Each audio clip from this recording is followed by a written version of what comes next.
A very good morning to all of you dear students. I hope you all are fine. So as you know that now math class is there. So in last class we study about the chapter 4, the exercise 4.3 subdivision we solved the graphically and the linear equation lines we have to find out. So the remaining question 6, 7 and 8. The remaining questions is 6th, 7th and 8 we have to solve now. The remaining question 6, 7, 8 we have to solve now. So just see on the board the sixth one, question number 6. First, the question number 6. Okay, just see the carefully and try to understand the sixth one. If the work done by a body on the application on a constant force is directly proportional to the distance traveled by the body. If क्या question कह रहा है वो थोड़ा समझिएगा. If the work done by a body on application on a constant force is directly proportional to the distance traveled by the body, expressed in the form of the equation in two variables. Draw the graph of the same as taking the constant force 5 unit. आपको constant force कितना लेना है 5 unit. मतलब question आपको कह रहा है कि अगर ये ऑब्जेक्ट है इसके ऊपर एक constant force लगता है, कितना लगता है फोर्स आपका लगता है 5 यूनिट. इतना यूनिट का फोर्स है 5 यूनिट. तो आपको पता है कि ये ऑब्जेक्ट कुछ टाइम में कहाँ पे आएगा, यहाँ पे आएगा, राइट. जब ये ऑब्जेक्ट ए है और यहाँ पे पोजीशन में आ गया ए और ये डिस्टेंस हो गई, तो ये डिस्टेंस ट्रेवल करी और कुछ वर्क हुआ. क्या हुआ? वर्क. तो साइंस में आपको मुझे ने बताया होगा कि ये वर्क हुआ और ऑब्जेक्ट यहाँ पे आ गया. तो क्वेश्चन आपको कह रहा है कि वर्क इज डायरेक्टली प्रोपोर्शनल, कि work is directly proportional to distance. अगर वर्क जो है वो डिस्टेंस के डायरेक्टली प्रोपोर्शनल है, ये सिंबल कहते हैं प्रोपोर्शनल. और प्रोपोर्शनल का मतलब होता है अगर डिस्टेंस को बढ़ाएंगे तो वर्क भी बढ़ेगा ऑटोमेटिक. ओके, ये दोनों एक दूसरे क्या है? डायरेक्टली प्रोपोर्शनल है. तो इससे आपको एक इक्वेशन सेटअप करनी है, उसका ग्राफ करना है. ओके, और वो कांस्टेंट फोर्स कितना है 5 यूनिट है. तो सबसे पहले हम क्या करते हैं, लेट कर लेते हैं कि जो वर्क है वो उसको मान लेते हैं 1x और जो डिस्टेंस है उसको मान लेते हैं हम y. तो इसका मतलब हो गया x is directly proportional to y. x is directly proportional to y. और जब इस प्रोपोर्शनल के सिंबल को हम रिमूव करते हैं, जब इस प्रोपोर्शनल के सिंबल को हटाते हैं और इसकी जगह पे हम लिखते हैं इक्वल. जब इस प्रोपोर्शनल के सिंबल को हटाकर इक्वल लिखते हैं तो राइट हैंड साइड में आपको सर साइंस वाले सर ने आपको बताया होगा लास्ट ईयर सर ने इस बार जो पहला सर एंड जो प्रोपोर्शनल है उसको हटा के हम इक्वल लिखते हैं. तो राइट हैंड साइड में एक कांस्टेंट मिलता है और वो कांस्टेंट क्या है? फोर्स. क्या मिलेगा? एक कांस्टेंट मिलेगा और क्या होगा? फोर्स. तो f इक्वल्स टू क्या होगा?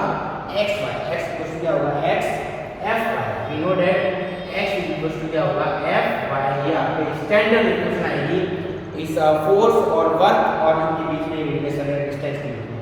अब यहाँ पे आपको ये होगा कि जो वर्क है वो आपको वर्क कितना मानना है? 5 यूनिट. सॉरी, फोर्स कितना लेना है? 5 यूनिट. तो इक्वेशन क्या बन जाएगी? x equal to 5y. ये आपकी इक्वेशन आ गई. और अब आपको इसका ग्राफ ड्रॉ करना है. तो इसका ग्राफ कैसे ड्रॉ करते हैं आपको पता है. इसे सबसे पहले हम y की वैल्यू पुट करते हैं. y equal to 0. तो x कितना आएगा? 5 मल्टीप्लाई 0 देन आंसर इज 0. फिर उसके बाद y की वैल्यू पुट करते हैं. y equal to 1. तो x कितना आएगा? 5 मल्टीप्लाई 1 देन 5. फिर उसके बाद x की वैल्यू पुट करते हैं 2. तो y कितना आएगा? 5 multiply 2 then y equal to 10. तो ये तीन सॉल्यूशन आ गए. इसके बाद हम टेबल में करते हैं. तो ये आपकी टेबल हो जाएगी. आपको भी पता है कैसे टेबल होती है. ओके, यहाँ पे आता है आपका x, यहाँ पे क्या आएगा? y.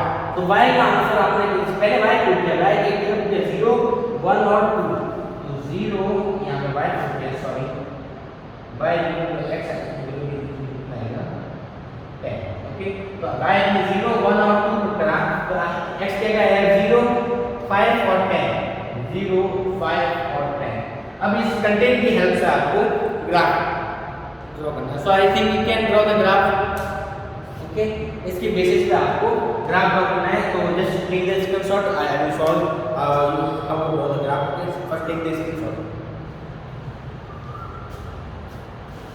I hope you understood that work is proportional to distance. Directly you have to write in a notebook like this only.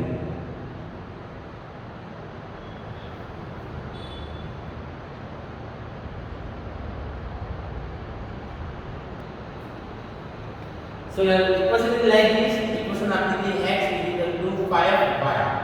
Okay, इसका ग्राफ ड्रॉ करते हैं तो हम दो एक्सिस ड्रॉ करते हैं, बाकी दो पकड़ने की जरूरत नहीं है। तो आपका ये x हो जाएगा, ये क्या रहेगा आपका y यहाँ पर 0। तो 1 2 3 4 5 6 7, यहाँ पे 1 2 3 4 5 6 7। इसको थोड़ा सा और आगे इंक्रीज कर देते हैं, 8 9 10 11, ये आपका x हो जाएगा। Okay, so the see about the value, first value है x is equal to 0 and y is equal to 0, दोनों ही 0 है, तो 0 0 कहाँ पर होगा, हमेशा 0 0 यहाँ। Okay, after that x is equal to 5 and y is equal to 1, x is equal to 5 and y is equal to 1 here, यहाँ पे right। after that x is equal to 10 and y is equal to 2, x is equal to 10 and y is equal to 2, यहाँ पे point है। तो जब आप इनको draw करेंगे तो स्ट्रेट लाइन आपको ऐसे मिलेगी, पॉइंट ऊपर से ऊपर आएंगे, इस लाइन के ऊपर आएंगे, इस टाइप से आपको एक स्ट्रेट लाइन मिलेगी। इसके ऊपर आपको मेंशन करना है x is equal to 5 y। So this is your graph, आपका ग्राफ जो है इस टाइप से रहेगा, एक स्ट्रेट लाइन। ओके, आप ग्राफ पेपर में ड्रॉ करेंगे तो आपका आंसर मिल जाएगा। फिर आगे क्या कर रहा है कि दो क्वेश्चन भी पूछ रहे हैं। पहला क्वेश्चन पूछ रहे हैं कि डिस्टेंस ट्रेवल, अगर डिस्टेंस जो है, मतलब अगर मान लो कि डिस्टेंस ट्रेवल जो है वो कितनी है, 2 यूनिट है, कितनी है 2 यूनिट है, तो वर्क कितना होगा। और दूसरे में पूछ रहे हैं कि अगर डिस्टेंस जो है वो 0 यूनिट है तो वर्क कितना होगा। पहले पूछ रहे हैं कि डिस्टेंस 2 यूनिट है, मतलब आपको दिया हुआ है y कितना है 2 यूनिट है, इसमें y कितना है 0 है, तो आपको x कितना होगा बताना होगा। तो वी नो दैट x कितना है, x is equal to 5 y, तो x is equal to 5 multiplied 2 मतलब 10 यूनिट, कितना होगा 10 यूनिट। और यहाँ पे we know that x is equal to कितना है 5 y है, तो x is equal to 5 multiplied by 0 है, तो x is equal to 0। ये आपका आंसर आएगा इस टाइप से। Okay, so I hope you understood, just take the screenshot. So unit note आएगा, यहाँ पे जूल आएगा, जूल। ओके, यहाँ पे पाई की यूनिट, बल्कि यूनिट क्या होती है, जूल, यहाँ पे जूल आएगा। Okay, so just take the screenshot and write in note. I hope you understood, take the screenshot, draw the graph on the graph paper after बस paste in your notebook. Graph paper पे graph draw करना है और notebook के अंदर paste करना है। Okay,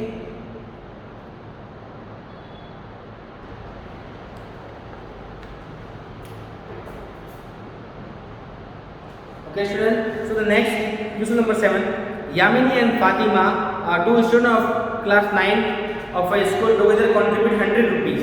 Yamini और फातिमा है, टुगेदर कंट्रीब्यूट करती है, कितने रुपीज़ है 100 रुपीज़ है toward the prime minister relief fund, prime minister relief fund के लिए, अर्थ के लिए, विक्टिम्स उनके लिए। Right the linear equation which satisfied the data you can make the contribution x and y। मतलब आपको यामिनी का, मान लो यामिनी ने इधर रुपीज दिए, रुपीज x, और फातिमा ने, मान लो कि फातिमा ने दिए रुपीज y, और टोटल अमाउंट कितना है वो आपका है रुपीज 100। दोनों ने मिलाकर कितना दिए रुपीज 100। तो आपको इससे पहले तो इक्वेशन मेक करनी है, आफ्टर ड्रॉ द ग्राफ। तो दोनों को मिलाकर, मतलब वी नो दैट दोनों ने मिलाकर यामिनी ने x दिए, फातिमा ने y दिए, और दोनों मिलाकर कितना हो गया x 100। ये आपकी इक्वेशन आ गई। अब आपको इसका भी ग्राफ ड्रॉ करना है। तो इसका ग्राफ ड्रॉ करने के लिए सबसे पहले क्या करेंगे, x की वैल्यू पुट करेंगे। अब x की वैल्यू यहाँ पे अगर आप 0 वगैरह 1 पुट करेंगे तो y का आंसर बहुत बड़ा आ जाएगा। ऐसे आपने पुट किया सबसे पहले x इक्वल टू 0 या y whatever you want to put, you can put x equal to 0 put दिया आपने। क्या होगा 0 प्लस y इक्वल टू 100, तो y कितना आ गया 100। तो ये तो चलो कोई दिक्कत नहीं है। दूसरी वैल्यू अगर आपने पुट करी x इक्वल टू 1, तो क्या आएगा 1 plus y equal to 100, y equal to 100 minus 1 मतलब 99। तो ग्राफ आपका बहुत बड़ा हो जाएगा, 90 माइनस 9 तो उसके अंदर आएंगे। तो आपको क्या करना है, x की वैल्यू कितना पुट करना है आपको, सीधा 10। तो y कितना हो जाएगा, y आपको हो जाएगा 90। अब 90 का कैसा आएगा, हम 10 10 का गैप लेके ग्राफ ड्रॉ कर देंगे। फिर थर्ड वैल्यू आपको पुट करनी है, थर्ड वैल्यू के लिए x इक्वल टू 20, तो 20 प्लस y इक्वल्स टू 100, तो y equals to 100 minus 20, y equals to कितना आएगा 80। तो आपकी जो टेबल आ रही है वो इस टाइप से आ रही है, ये x और ये y। x क्या हो गया 0, 10 और 20, ये आया आपका 90 और 80। ओके, तो इनकी बेसिस पे आपको ग्राफ ड्रॉ करना है। तो ग्राफ ड्रॉ करना कोई मुश्किल बात नहीं है, ऐसे कैसे आपको दो एक्सिस लेने हैं x और y। अब आप 10 का वैल्यू कराइएगा, 10 20 30 40 50 60 70 80 90 एंड 100 110। यहाँ पे 10 20 30 40 50 60 70 80 90 and 100. So the first value is x is equal to 0 and y is equal to 100. तो y 100 नाम है, आपको साफ दिख रहा है, ये 100 है, ये आपका y। ओके, ये रहा आपका y is equal to 100। After that x is equal to 10 and y is equal to 10 90, x 10 और y कितना है 90, ये आ रहा है। Okay, after that x is equal to 20 and y is equal to 80, x 20 और y कितना है 80, ये आपका यहाँ पे आएगा। तो जब आप लाइन बनाएंगे तो ऐसी एक स्ट्रेट लाइन आएगी और वो यहाँ पे ऐसे घुस जाएगी। ठीक, ये कौन सी इक्वेशन है, x plus y is equal to 100, इसके ऊपर मेंशन करना है। तो इसका ग्राफ जो है आपके इस टाइप से आएगा। Just draw the graph and paste in your notebook. Graph draw करना है और नोटबुक के अंदर पेस्ट करना है। Okay, so take the screenshot.